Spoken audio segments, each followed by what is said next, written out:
So today I'm going to start a new chapter in physical chemistry, that is solution, dilute solution and colligative properties.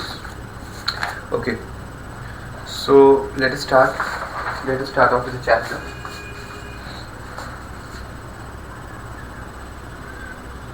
Dilute solution and colligative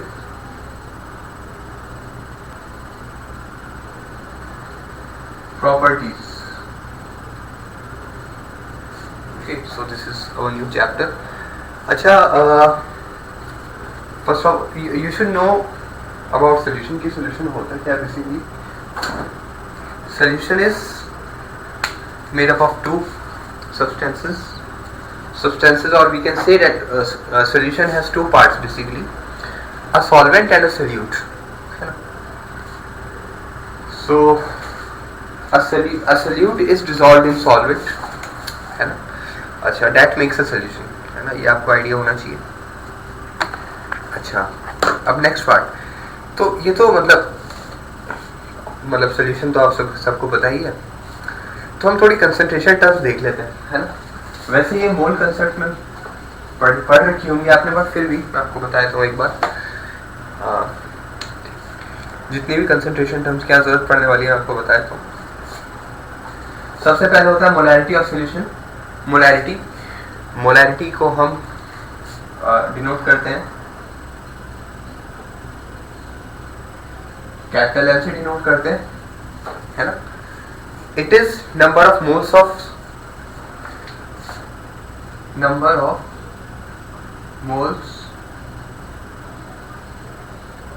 solute. Number of moles of solute upon the volume of solution.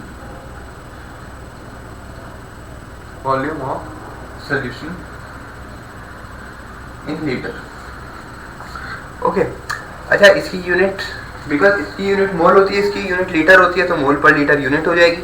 क्योंकि अब यहाँ volume आ गया तो ये temperature dependent हो जाएगा, है ना. अच्छा, और अगर हमें नहीं दिया हो कि कितने मोल है, हमें कई बार कुछ ऐसा लिखा मिल जाता है, मोलर, सेमी मोलर, है ना, ऐसा कुछ लिखा हुआ मिल जाता है.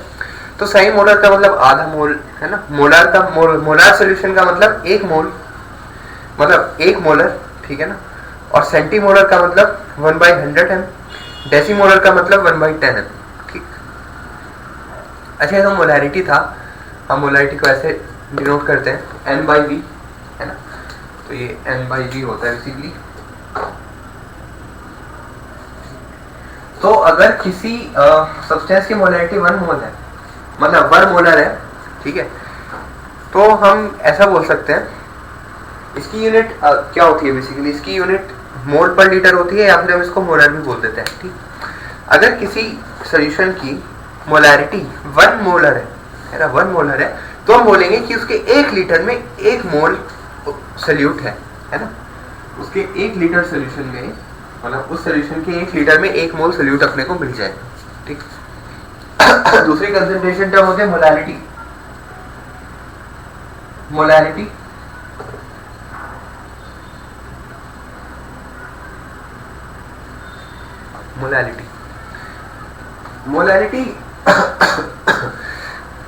को हम डिनोट करते हैं स्मॉल m से, और ये होता है number of moles of solute पर मास ऑफ सॉल्वेंट. मतलब moles of solute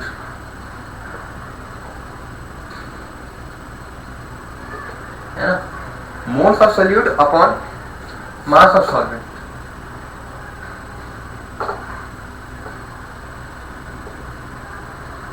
mass of solvent in KG. ठीक. तो मोल्स ऑफ सॉल्यूट यानी n डिवाइडेड बाय n किसका, सॉल्यूट का. मास ऑफ सॉल्वेंट W से रिप्रेजेंट करेंगे इन केजी. अगर एक ग्राम में दिया हो, है ना, अगर ये ग्राम में दिया हो तो ये हो जाएगा n × 1000 by W in grams. ठीक। अच्छा, इसकी यूनिट क्या होती है? यूनिट इज मोल पर केजी। ठीक। टेम्परेचर इंडिपेंडेंट होता है क्योंकि इसमें कोई वॉल्यूम का रोल नहीं आ रहा है। आगे बढ़ते हैं। ओके, सो अगली जो हमारी कंसंट्रेशन हमारी वो है, अब बेसिकली हम क्या करेंगे अब, ये कुछ कंसंट्रेशन टर्म्स थी, ठीक। मोलैरिटी और मोलैरिटी, इन्हीं की आपको ज़्यादा ज़रूरत पड़ने वाली है। परसेंटेज W/W, परसेंटेज W/V, है ना, ये सब तो आपको पता होगा। मतलब ये मोल कंसेप्ट की चीज़ें हैं ये, है ना, इस पर हम यहाँ पे स्ट्रेस नहीं देंगे। ये मोलैरिटी और मोलैलिटी तो बहुत ज़्यादा इंपॉर्टेंट है, इसलिए मैंने बता दिया। बाकी percentage W/W, percentage W/V, you should know that, है ना, बिकॉज ये मोल कंसेप्ट की चीज़ें हैं जिसे आपको पता होनी चाहिए। अच्छा, परसेंटेज W/W और मोलैरिटी में क्या रिलेशन होता है? इनके बीच में जो रिलेशन होता है वो हम देखें। ये होता है M equal to percentage W/W into density into 10 upon GMM। GMM किसका? सल्यूट का। और ये डेंसिटी किसमें होनी चाहिए? ग्राम पर एमएल में। ग्राम पर एमएल में डेंसिटी होनी चाहिए, ठीक। जैसे अभी पहले पढ़ लेते हैं, फिर एग्जांपल अभी कर लेंगे, ठीक। पहले पढ़ लेते हैं सारी टर्म्स एक साथ। परसेंटेज W/V और मोलैरिटी में क्या रिलेशन होता है? Molarity is equal to percentage W/V into, sorry यहाँ पे 100 नहीं होगा, यहाँ 10 था, okay, W/V into 10 divided by GMM, okay. GMM of solute,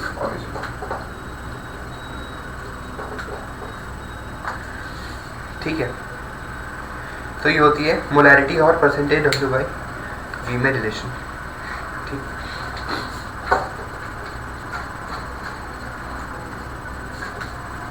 ठीक है ना। अच्छा, हम नेक्स्ट देखते हैं रिलेशन। एक और रिलेशन हम देखते हैं अभी, relation between molality and mole fraction. मतलब बेसिकली स्मॉल एम और काई के बीच में रिलेशन, मतलब मोलैलिटी और मोल फ्रैक्शन के बीच में रिलेशन, ठीक। तो ये रिलेशन हम देख लेते हैं क्या होता है। ओके, सो इसका रिलेशन देखते हैं।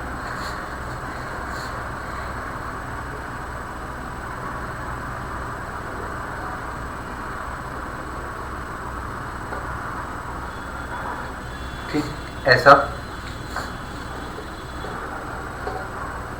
ये molality M for molality, GMM of into GMM of salute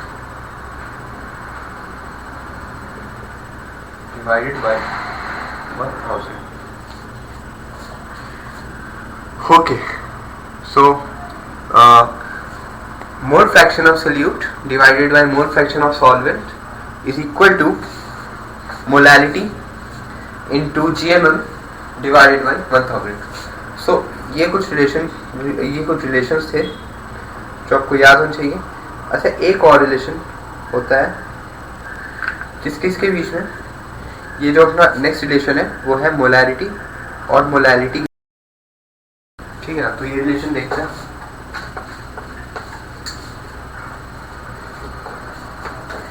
ये रिलेशन बोलता है कि, अच्छा, ये किसके बीच में रिलेशन है? मोलैरिटी और molality, between molarity and molality ये रिलेशन है। अच्छा, तो रिलेशन बोलता है कि मोलैरिटी इज इक्वल टू, ये बोलता है, sorry, molality is equal to molarity into 1000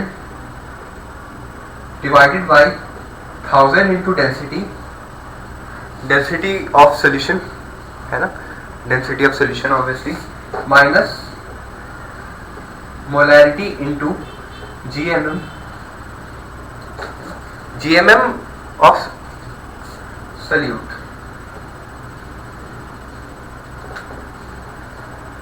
ये फॉर्मूला होता है, ठीक, ये सब आपको याद होना चाहिए।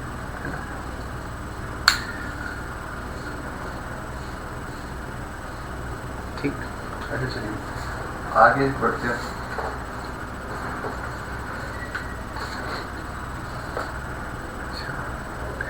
तो चलिए अब देखते हैं, अब कुछ ना इन पे क्वेश्चंस देख लेते हैं। ठीक, कुछ बहुत ही सिंपल क्वेश्चंस होते हैं, मतलब तो कुछ बहुत ज़्यादा टिपिकल क्वेश्चन नहीं होता, सिंपल ही क्वेश्चंस रहते हैं इनके। ठीक, अच्छा पहले फर्स्ट क्वेश्चन नोट डाउन करिए।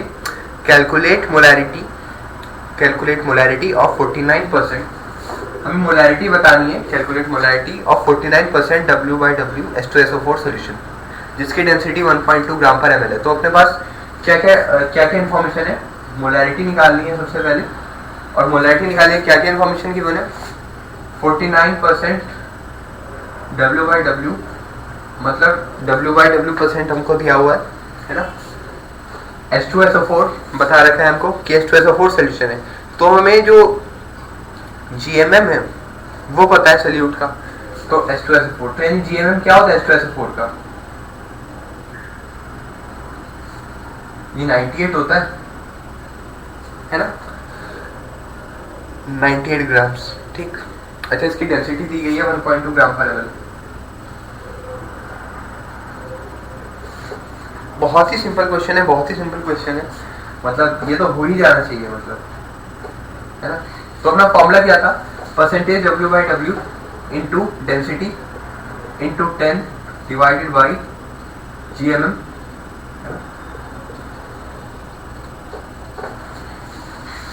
इसका आंसर आ जाएगा 6 मोलर। ठीक, अच्छा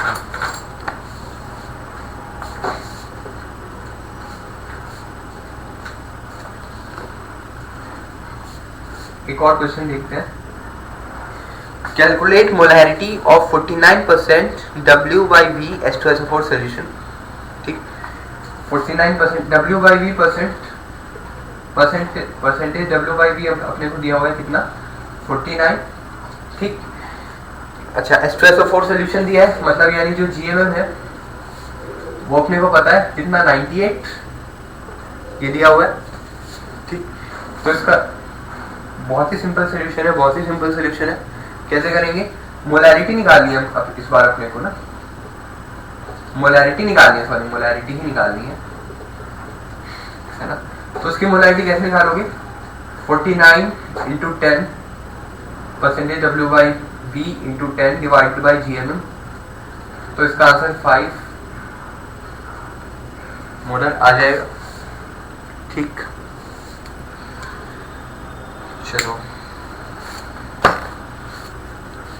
अच्छा अब कुछ और क्वेश्चंस देख लेते हैं।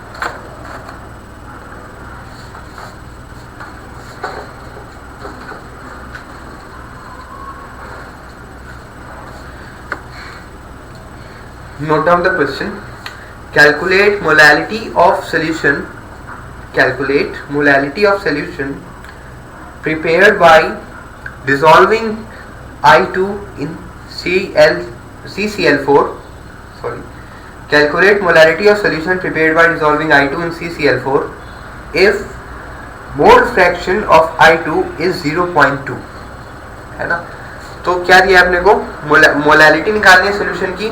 तो सबसे पहले क्या दिया क्वेश्चन में, मोलैलिटी निकालनी है ना, मोलैलिटी निकालने के लिए अपने को क्या क्या दिया हुआ है ना, I2 डिसॉल्व किया गया है CCl4 में। ठीक, तो यानी अपने को क्या पता है, सल्यूट पता है, सल्यूट क्या है, I2 है, तो अपने को क्या पता है, सल्यूट का GMM है ना, तो GMM मतलब ग्राम मोलर मास ऑफ सल्यूट क्या है यहाँ पे, I2 है ना। तो क्या हो गया ये, 2 इंटू 127 ग्राम, है ना। ये हो गया अपना क्या, I2 का ग्राम मोलर मास, ठीक। अच्छा अब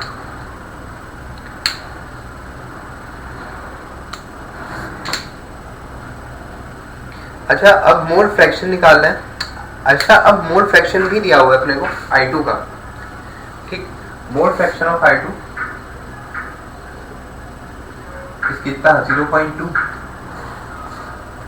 ठीक है ना।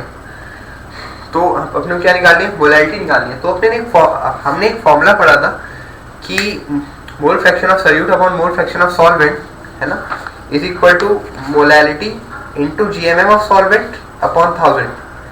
ऐसा हमने एक फॉर्मूला पढ़ा था, ठीक। तो अपने पास सब कुछ है, बस क्या नहीं है, मोल फ्रैक्शन ऑफ सॉल्वेंट नहीं है। तो आपको पता होना चाहिए कि mole fraction of solvent solvent क्या है, CCl4, क्या होगा 1 माइनस 0.2, क्या हो जाएगा 0.8, बिकॉज मोल फ्रैक्शन सबका मतलब जितनी भी कंपोनेंट्स होते हैं किसी भी सोल्यूशन के, ठीक, उन सबका जो मोल फ्रैक्शन का सम होता है, समेशन होता है, वो 1 के इक्वल होता है ना। तो इसलिए ऐसा मैंने कर दिया, ठीक। तो मोल फ्रैक्शन मुझे पता चल गया CCl4 का। तो अब हम फॉर्मूला अप्लाई कर देते हैं, ये सोल्यूशन में कर रहा हूँ, हम फॉर्मूला अप्लाई कर देते हैं। 0.2 divided by 0.8 is equal to m into क्या, जीएमएम ऑफ सॉल्वेंट का जीएमएम कितना हो जाएगा 154 हो जाएगा सॉल्वेंट का जीएमएम, है ना, डिवाइडेड बाई क्या 1000। यहाँ से m की वैल्यू आ जाएगी, है ना। यूनिट मोल पर कीजिए रखना, ये बात ध्यान रखनी चाहिए ना। अच्छा अब कुछ थोड़े से अच्छे क्वेश्चन करते हैं। अच्छे क्वेश्चन क्या मतलब, ठीक, मतलब ये तो कुछ ज्यादा ही आसान थी इसी।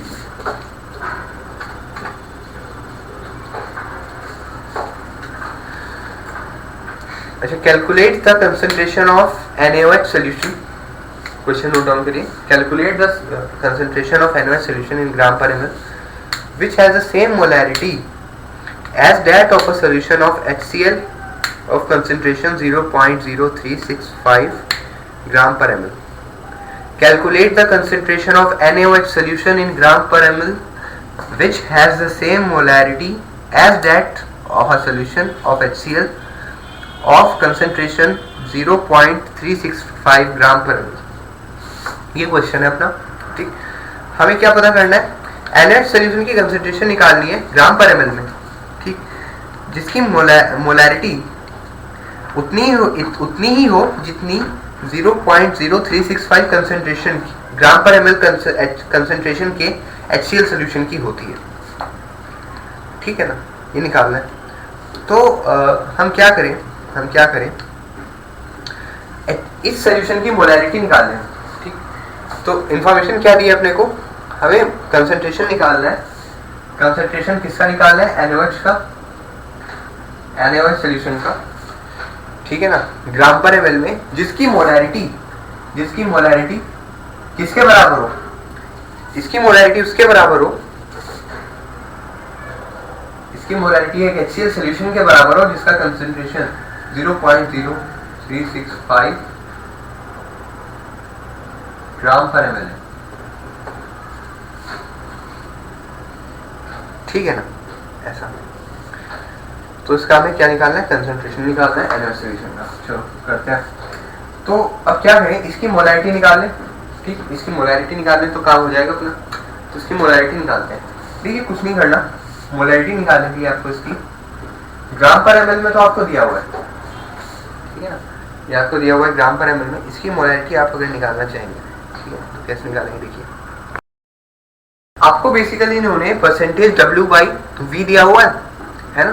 तो परसेंटेज W/V इन्होंने आपको दिया हुआ है, तो क्या करें, percentage W/V is equal to 0.0365 into 100, 3.65 हो जाएगा परसेंटेज W/V। तो परसेंटेज W/V 3.65 हो जाएगा, ठीक। तो जो हमारा फॉर्मूला था मोलैरिटी का, वो क्या था, m equal to percentage W/V यानी 3.65 इंटू 10 अपॉन GMM है ना, तो इसका GMM क्या है सोल्यूशन का, मतलब इस सॉल्यूट का GMM क्या है, HCl, इसका GMM होगा 36.5 है ना, तो ये 10 टाइम्स, तो उसकी जो मोलैरिटी आ गई 1 आ गई, ठीक, जो मोलैरिटी ऑफ HCl सोल्यूशन आ गया वो 1 आ गया, ठीक। तो हमें क्या करना है, इसका कंसंट्रेशन निकालना है ग्राम पर ml में, ठीक। तो भैया इसका कंसंट्रेशन कैसे निकालेंगे, अब आप देखिए, अपने को मोलैरिटी पता चल गई किसकी, HCl सोल्यूशन, HCl सोल्यूशन की मोलैरिटी पता चल गई, तो HCl सोल्यूशन की मोलैरिटी पता चल गई इससे, तो वही इसकी मोलैरिटी होगी, तो molarity is equal to percentage W/V। अपने को ये निकालना है, इसके लिए अगर ये पता चल जाए तो हम इससे कंसंट्रेशन निकाल सकते हैं, है ना, इससे हम कंसंट्रेशन निकाल सकते हैं आराम से, इंटू 10/GMM। GMM कितना है NaOH का, NaOH का GMM कितना होगा, Na का होता है 23, तो ये हो जाएगा कितना, Na का होता है 23 और 40 हो जाएगा, है ना, 40 हो जाएगा और 40। अच्छा, यहाँ पे हमने निकाल दिया इसकी मोलैरिटी 1 के इक्वल रखनी है अपने को, तो परसेंटेज W/V आ गया, इससे ये कैंसिल हो गया 4। तो जो अपने को ये तो परसेंटेज W/V आया, हमको क्या निकालना है W/V, तो ये कुछ ऐसे लिखा हुआ है, तो W/V ही कंसंट्रेशन होता है ना, 0.04 ग्राम पर ml, ठीक है ना, ये बात समझ में आती है,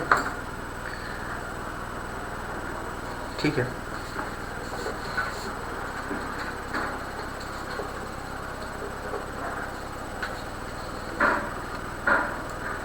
अच्छा, अमाउंट ऑफ, अच्छा एक और क्वेश्चन करते हैं, एक और क्वेश्चन करते हैं, ठीक। The density of 3 molar solution of sodium thiosulphate, है ना, तो 3m सोल्यूशन सोडियम थायोसल्फेट, ठीक है ना, सोडियम थायोसल्फेट, Na2S2O3 होता है इसका फॉर्मूला, Na2S2O3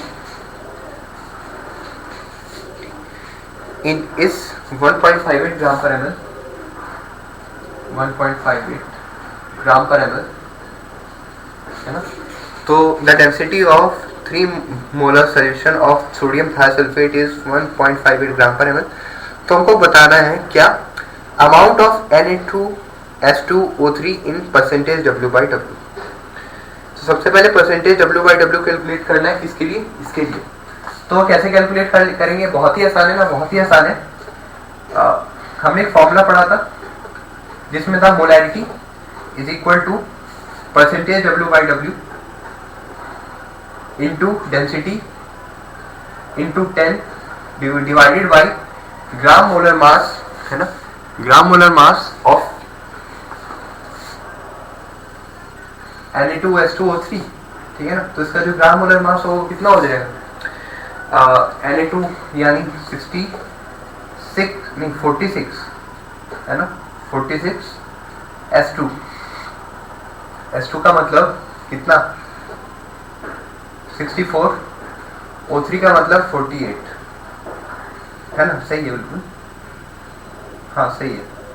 अच्छा, तो ये कितना हो गया, 8, 1, 5, 6, 11, 11, 4, 15, 158 हो गया, है ना। और ये इससे कितना टाइम चला जाएगा, 100 टाइम्स इससे चला जाएगा, है ना।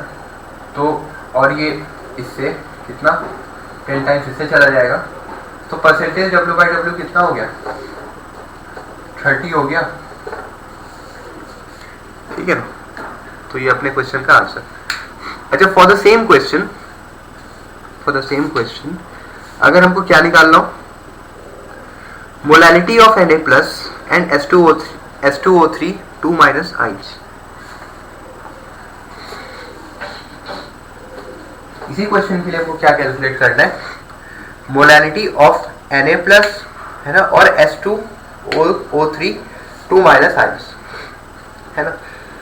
तो अपने को क्या निकालना है, Na प्लस की मोलैरिटी है ना, और H2O3 2 माइनस जो आयंस है उनकी मोलैलिटी निकालनी, ठीक है ना। तो बेसिकली क्या है, ये जो कंपाउंड है ये डिसोसिएट हो गया किसमें, जब हमने इसको सॉल्व मतलब सोल्यूशन में डाल, मतलब सोल्यूशन जब इसका हमने बनाया तो ये Na+ और H2O3 2 माइनस में डिसोसिएट हो गया। तो डिसोसिएट होने के बाद, डिसोसिएट होने के बाद अब इसकी मोलैलिटी पूछी है अलग अलग दोनों की, किसकी, Na+ और H2O3 2 माइनस आयंस की क्या पूछी है, मोलैलिटी पूछी है दोनों की, ठीक। तो क्या करेंगे हम, सबसे पहले तो सोल्यूशन की मोलैलिटी निकाल लेते हैं, ठीक। सोल्यूशन की मोलैलिटी कैसे निकालेंगे, एक फॉर्मूला पढ़ा था हमने, molality equal to molality into 1000 divided by 1000 D minus molality into GMM of solute, ठीक। तो ये वही वाला फॉर्मूला हम यूज करेंगे, molality equal to molality into 1000, molality कितनी दी गई है 3, तो 3 इंटू 1000 डिवाइडेड बाय 1000 D मतलब डेंसिटी को 1000 से मल्टीप्लाई कर दो 1580 माइनस क्या,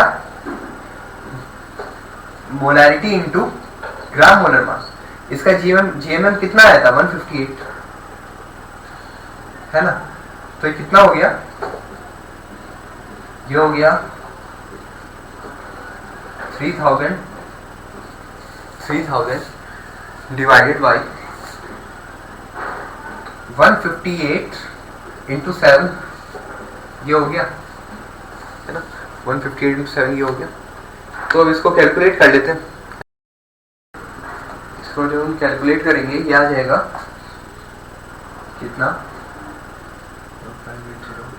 इसको कैलकुलेट करना पड़ेगा, ठीक। ये अप्रोक्सीमेटली आ जाएगा 2.7, ये अप्रोक्सीमेटली 2.7 हो जाएगा, ठीक। अच्छा, अब हमने ये निकाल लिया, इसकी क्या मोलैलिटी निकाल ली। देखिए सॉल्यूशन की मोलैलिटी, अब आप इस सॉल्यूशन को क्या करो, देखो ये सॉल्यूशन में से जब आप किसी चीज का 1 मोल निकालोगे, ठीक, जब 1 मोल निकालोगे तो उसकी मोलैलिटी वही रहेगी, ठीक। तो आपने जब Na+ का 1 मोल निकाला तो उसकी मोलैलिटी क्या हुई, Na+ की मोलैलिटी 2.7 ही रहेगी, ठीक। लेकिन जब आपने निकाला H2O3 2 माइनस का, सॉरी मैं उल्टा बोल गया, जब आप Na+ की निकालोगे ना तो Na+ के, बिकॉज इसमें 2 मोल्स हैं, आप देखो Na+ के इसमें 2 मोल है, तो ये जो कंपाउंड है Na+ के 2 मोल देगा, 2 मोल देगा का मतलब इसकी जो मोलैलिटी है वो 2 से मल्टीप्लाई हो जाएगी, 2.7 इंटू 2 Na+ के लिए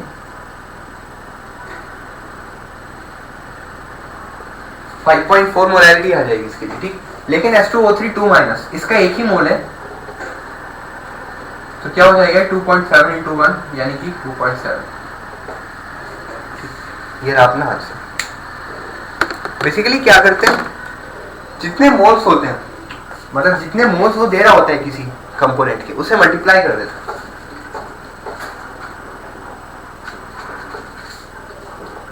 अच्छा, तो ये तो था।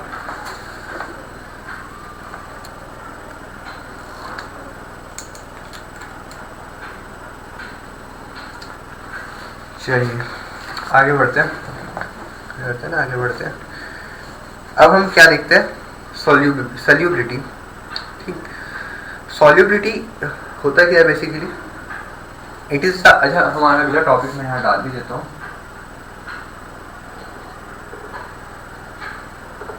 Solubility,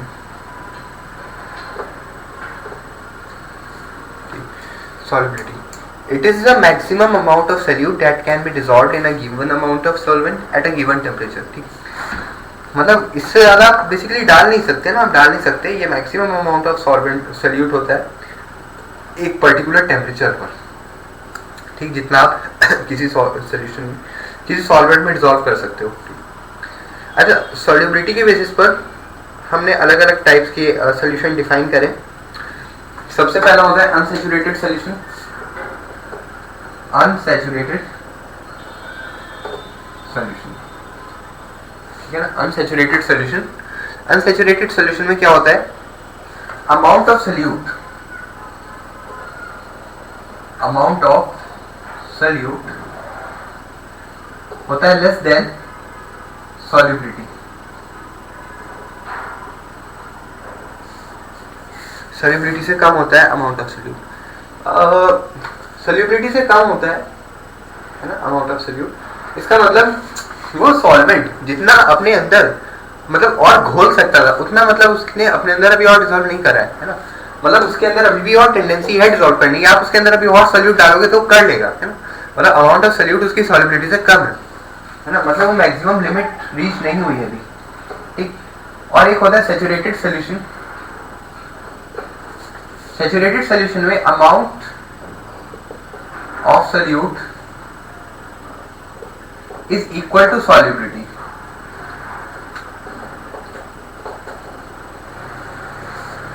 amount of solute is equal to solubility, ठीक है ना। सुपर सैचुरेटेड वो सैचुरेटेड सॉल्यूशन में। और हमारा थर्ड है क्या, सुपर सैचुरेटेड सॉल्यूशन, है ना। सुपर सैचुरेटेड सॉल्यूशन बेसिकली इसमें होता है amount of solute is greater than solubility,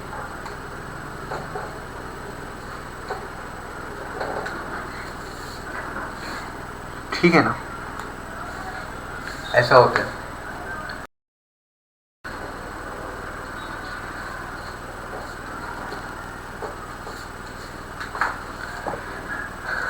vapour pressure, ठीक है ना। वेपर प्रेशर क्या होता है,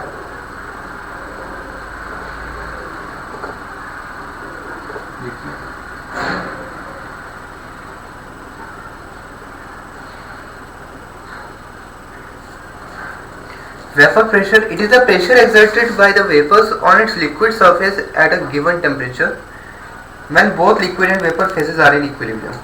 अच्छा देखिए, ये बेसिकली क्या होता है, प्रेशर जो एक वेपर एक्सर्ट करता है अपनी लिक्विड सरफेस पर, ठीक। मतलब बेसिकली क्या है,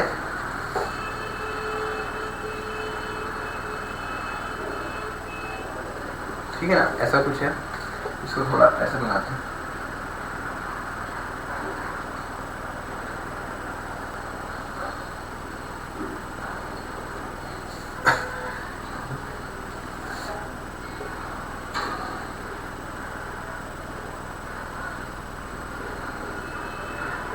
This is liquid,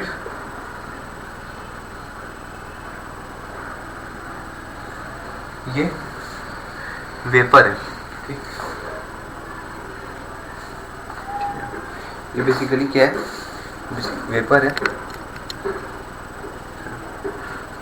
अच्छा, अब ये इसकी ये यूनिफॉर्म क्रॉस सेक्शन है, आप इस पर ज़्यादा डायग्राम फिगर पे मत जाइए, आप अभी समझने का ट्राई करिए इसे।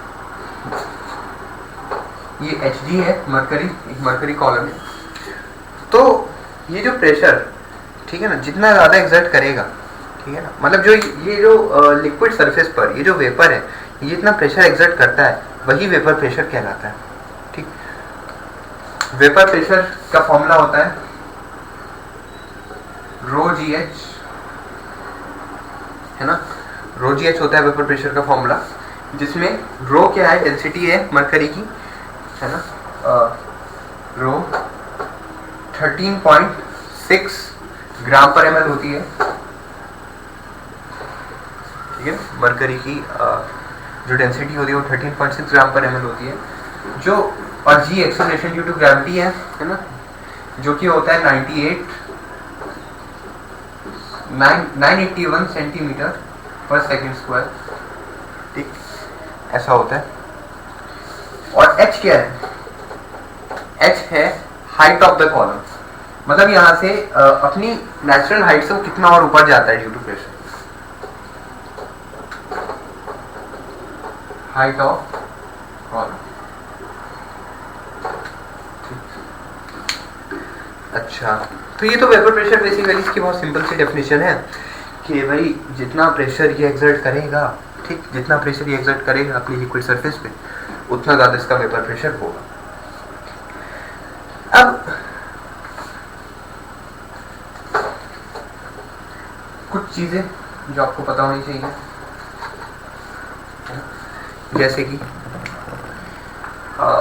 वैसे ये सब आपको पता होगा कि 1 ATM होता है 776 सेंटीमीटर ऑफ Hg, यानी कि 760 mm ऑफ Hg, यानी कि इससे 760 टॉर्क है ना, इज इक्वल टू 101,325 पास्कल है ना, और 1 ATM इक्वल टू 1.0325 बार है ना, 1 bar equal to 10 to the power 5 pascal है ना। तो बार और ATM को हम लगभग एक ही मानेंगे है ना, क्योंकि ज़्यादा अंतर नहीं होता है। अच्छा, अब अगर हम ग्राफ बनाएं रेट ऑफ इवेपोरेशन और रेट ऑफ कंडेंसेशन का है ना, time with respect to time, मतलब रेट का ग्राफ बनाएं टाइम के साथ। देखिए हम किसी चीज को हीट करना, मतलब हीट करना जब हम स्टार्ट करते हैं, ठीक है ना, टाइम रेट, तो क्या होता है, जो उसका इवेपोरेशन होता है वो एक कांस्टेंट रेट पे होता है, ठीक है ना, मतलब ऐसे नहीं होता पहले इवेपोरेशन कुछ ज्यादा हो रहा है ना, पहले ज्यादा तेजी से हो रहा था फिर कम हो रहा है, ऐसा नहीं होता। लेकिन जो कंडेंसेशन होता है ना, वो कंडेंसेशन वेरी करता है,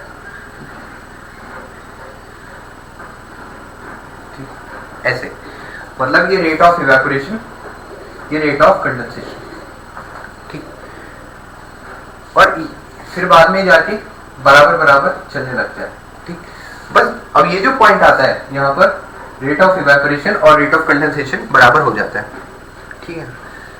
तो कंडेंसेशन क्या होता है, कंडेंसेशन तब होता है जब कुछ पार्टिकल्स वेपर फेज से वापस लिक्विड फेज में आ जाते हैं, ठीक।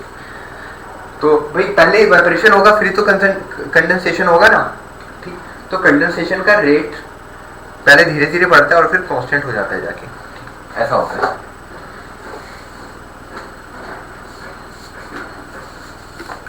अच्छा, फैक्टर्स इफेक्टिंग वेपर प्रेशर, कौन कौन से फैक्टर्स है जो वेपर प्रेशर को इफेक्ट करते हैं।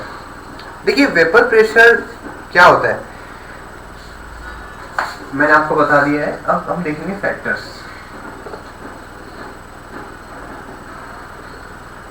कौन कौन से फैक्टर्स इफेक्ट करते हैं वेपर प्रेशर को। तो factors affecting vapour pressure, okay. अच्छा, सबसे पहला जो फैक्टर होता है वो होता है नेचर ऑफ लिक्विड।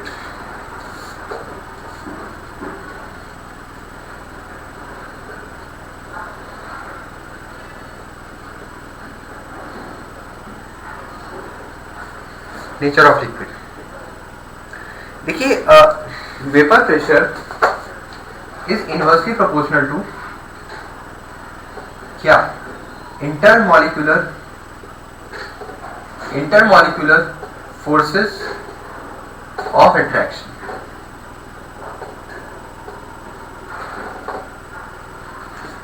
है ना, vapour pressure is inversely proportional to intermolecular forces of attraction, ठीक।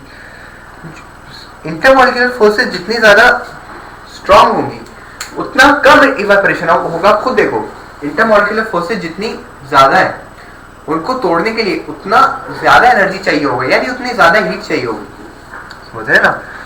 तो इवेपोरेशन कम होगा जितना ज्यादा इंटरमॉलिक्यूलर फोर्सेस होगा, ठीक है ना, और जितना कम इवेपोरेशन होगा उतना कम वेपर बनेंगे, जितने कम वेपर बनेंगे उतना कम वेपर प्रेशर होगा, ठीक।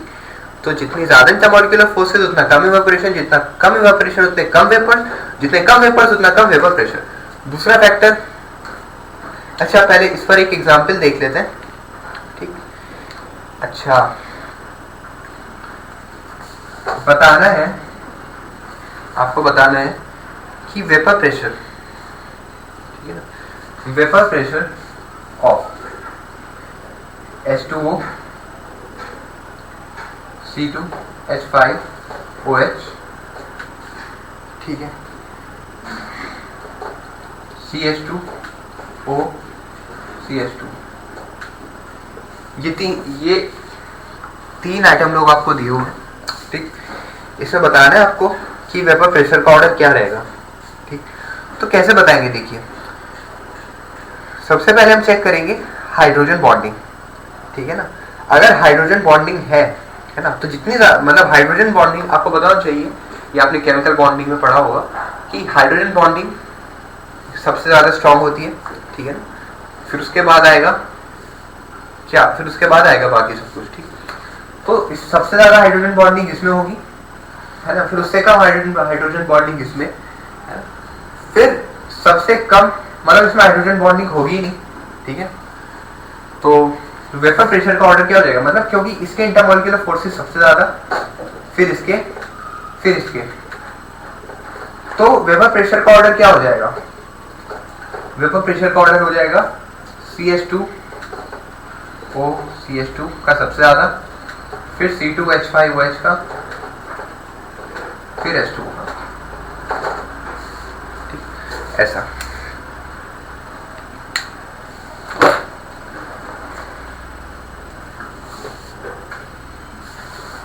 तो ये अपना पहला फैक्टर था। दूसरा फैक्टर क्या होगा,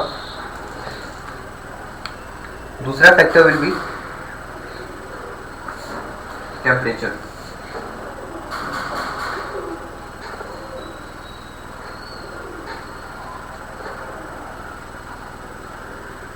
जैसे जैसे आप टेम्परेचर बढ़ाएंगे वेपर प्रेशर बढ़ेगा, ठीक है ना। वेपर प्रेशर बढ़ेगा जैसे जैसे आप टेम्परेचर बढ़ाएंगे, तो vapour pressure is directly proportional to temperature, ठीक। तो इसका अगर हम ग्राफ प्लॉट करें तो कुछ ऐसा ग्राफ मिलेगा आपको, ठीक।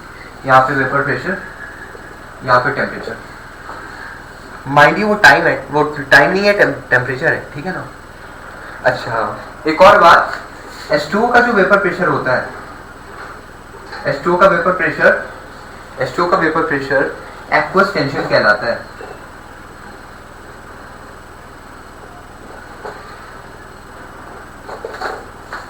एक्वस टेंशन कहलाता है H2O का वेपर प्रेशर। अच्छा, अब और चीजें देखते हैं कुछ।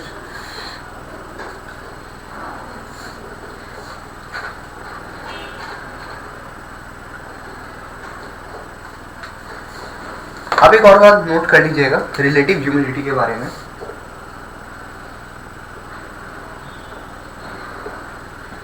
Relative humidity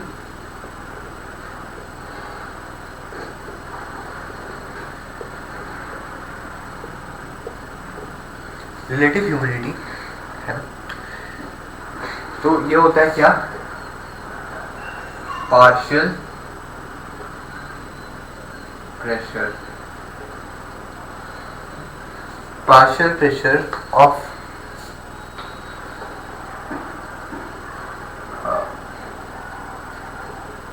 water vapour partial pressure of water vapour, है ना, और divided by vapour pressure of water at same temperature, ठीक है ना। तो ये होता है रिलेटिव ह्यूमिडिटी।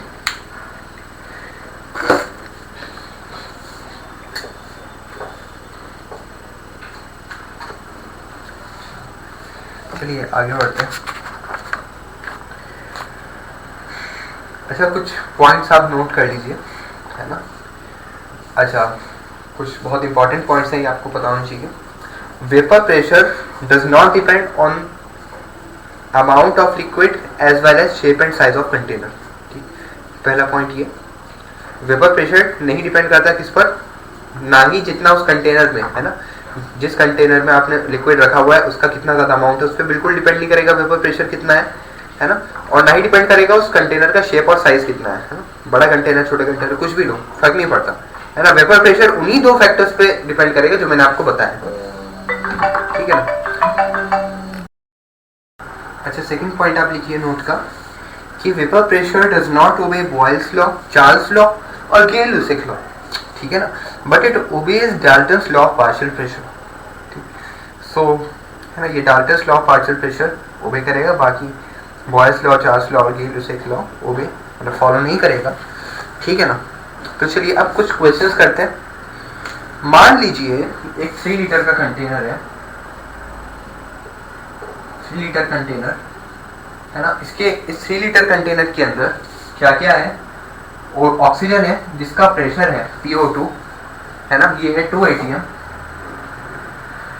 इसके अंदर H2O है जिसका वेपर प्रेशर कितना है, जिसका वेपर प्रेशर है 1 atm, ठीक ऐसा है। इसको हमने डाला एक 6 लीटर के कंटेनर में, हमने सबको डाल दिया है ना। तो क्या होगा, तो जो P टोटल है ना, वो निकालना है इस नए कंटेनर में, ठीक है ना। तो देखिए क्योंकि ये शेप और साइज से कोई फर्क नहीं पड़ेगा वेपर प्रेशर को, तो सबसे पहले आपको ये पता होना चाहिए कि जब ये इसके अंदर ट्रांसफर करा जाएगा 6 लीटर के कंटेनर के अंदर, कि PO2 तो चेंज करेगा है ना, ऑक्सीजन का प्रेशर चेंज करेगा, बट वेपर प्रेशर चेंज नहीं करेगा, ठीक है ना। तो अच्छा, तो बस हम ये निकाल लेते हैं फॉर O2, ठीक, हम कैलकुलेट कर लेते हैं। P1 V1 equal to P2 V2 है ना। P1 भी पता है, V1 भी पता है, 6 मतलब 2 into 3 करके मैं ऐसे लिख देता हूँ, 2 into 3 equal to P2 into 6। P2 मतलब जो नया प्रेशर होगा ऑक्सीजन का वो हो जाएगा 1 atm, तो P टोटल कितना हो जाएगा, P2 plus vapour pressure of H2O is equal to 2 atm, ठीक ऐसा हो जाएगा। अब कितनी भी गैस यहाँ पे ले लो, ठीक कितनी भी ले लो, तो आप मतलब मैं आपको भी यहाँ पे कितनी भी गैस दे दूं करके है ना, मान लो मैं N2 डाल देता है ना, C6H6 डाल देता है ना, तो लेकिन क्या है ना बेसिकली बस उनका आपको क्या करना था, नया प्रेशर निकाल देना था बस आपको, सबका इंडिविजुअल प्रेशर निकाल दो नया, ठीक, वेपर प्रेशर उतना ही रहेगा और सबको बाद में ऐड कर दो। ऐसे ही इस टाइप के क्वेश्चंस हो जाएंगे, ठीक है ना।